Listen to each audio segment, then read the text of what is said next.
in my conscience. My trap is still bunking, look out all these hundreds. Hit up the whole pharmacist. He serve all the money, my shit at your body. You shot at my body. This guy keep on falling, the drugs I keep calling. He keep picking up for me.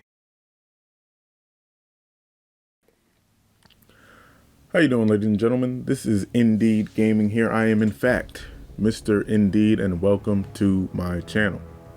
Please do comment, like, and share this video, and we are going to get right into it.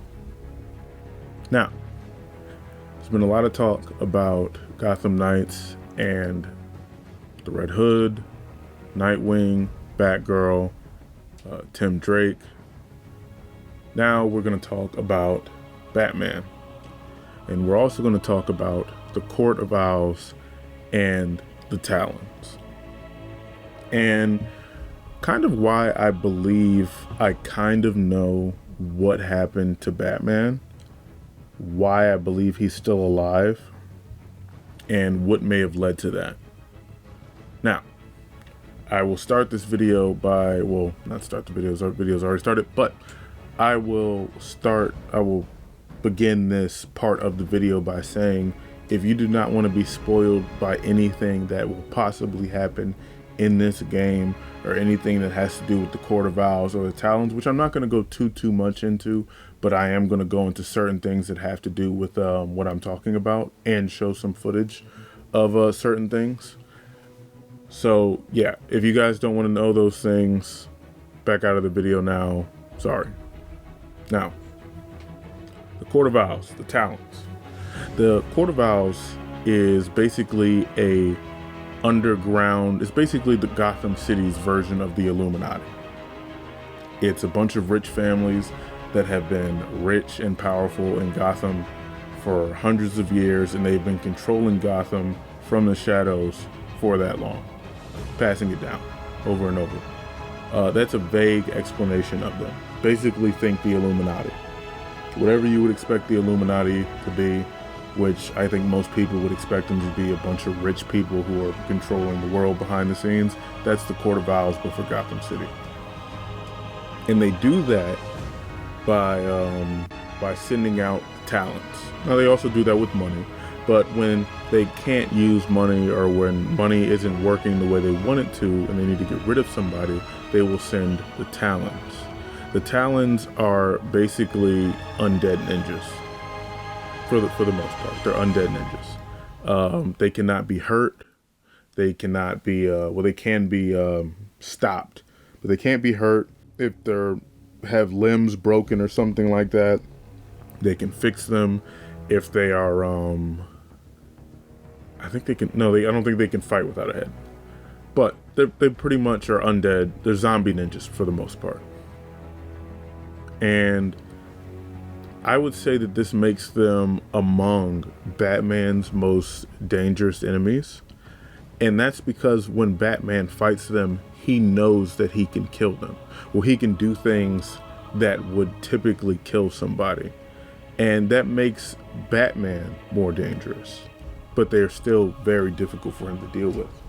Because typically, if he's fighting someone like Bane, Two-Face, even Deathstroke, and I say even Deathstroke because obviously Deathstroke is a character that has similar skill set, but is also much stronger than Batman is, much faster than Batman is, and you know, he's a superhuman for the most part.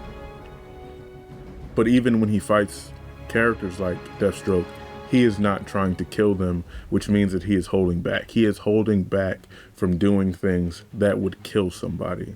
When he fights the Talons, he is no longer doing that. So that makes the Talons a much more formidable foe. And obviously, if it's just one, he can take them. But the point of the Talons is there's a lot of them. There's a lot of them. They're skilled and they're extremely durable. And that's how Batman has difficulties with them. They're also being, you know, used by very smart people. Nightwing has dealt with them before. Batman obviously has dealt with them before. Honestly, the entire Bat family, if you ever read that comic, they all had little tie-ins that had to do with the Talons. because at one point the Talons were pretty much dispatched to kill multiple people in the city, and Batman had the entire Bat family working to save people. And that included, at the time, Red Hood, Nightwing, Robin, Damian, Red Robin, Damian, two different Robins, and Batgirl.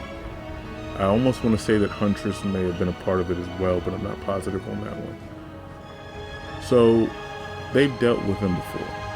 Batman has dealt with him before, and what you're seeing right now is basically, this is not exactly how it happened in the comic books, but this is a homage to what happened in the comic books. In the comic books, at this point, Nightwing was not there.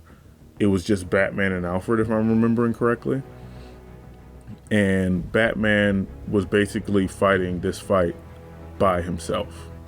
I'm thinking that this is what happened to Batman. I'm thinking this is why Batman destroyed the Batcave.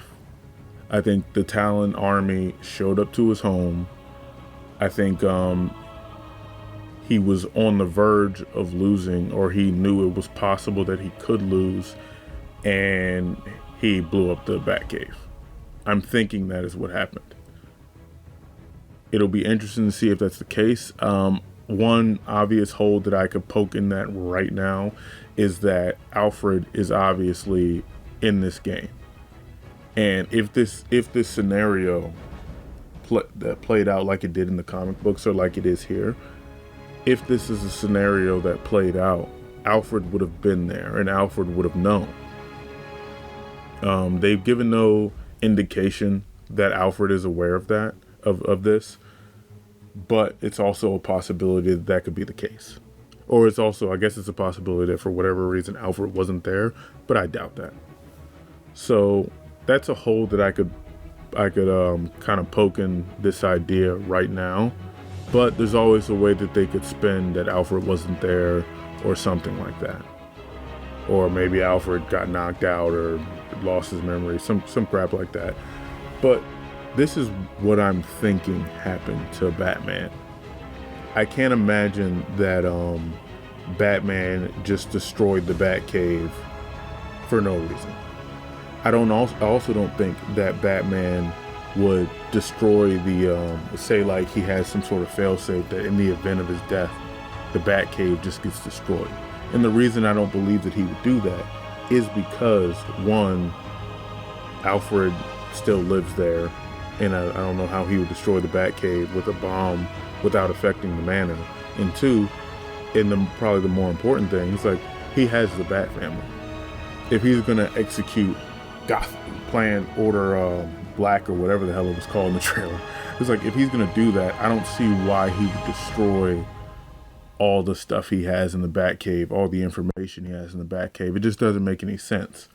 So that leads me to believe something happened at the Batcave or at the manor that made him do that. I don't think he just had that failsafe.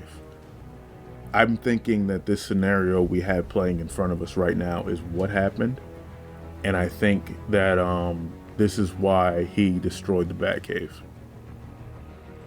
So let me know what you guys think in the comment section below. Do you think that a scenario like this was what happened? Do you think that Batman was fighting by himself against an army of Talons? He exhausted all his defenses. He exhausted all of his, whatever armors he could get his hands on at the time. And he just couldn't figure out the weakness of the Talons to be able to come out on top of that. Which I know, but I'm already telling spoilers. Talons are weak against Colt. They're weak against the Colt. He uses that in the comics, but there's always the possibility that he didn't come across that. In the comics, the Batman started investigating the Court of Owls, and that's how they ended up coming after them. But it's always possible that the Court of Owls decided to come after him this time, so he wasn't investigating them, he wasn't looking into them, so they just showed up, and he just had to deal with what he had. So let me know what you guys think in the comment section below. Do you think that this could be what we're dealing with? Do you think this is what happened to Batman? And I will catch you guys in the next one. Indeed.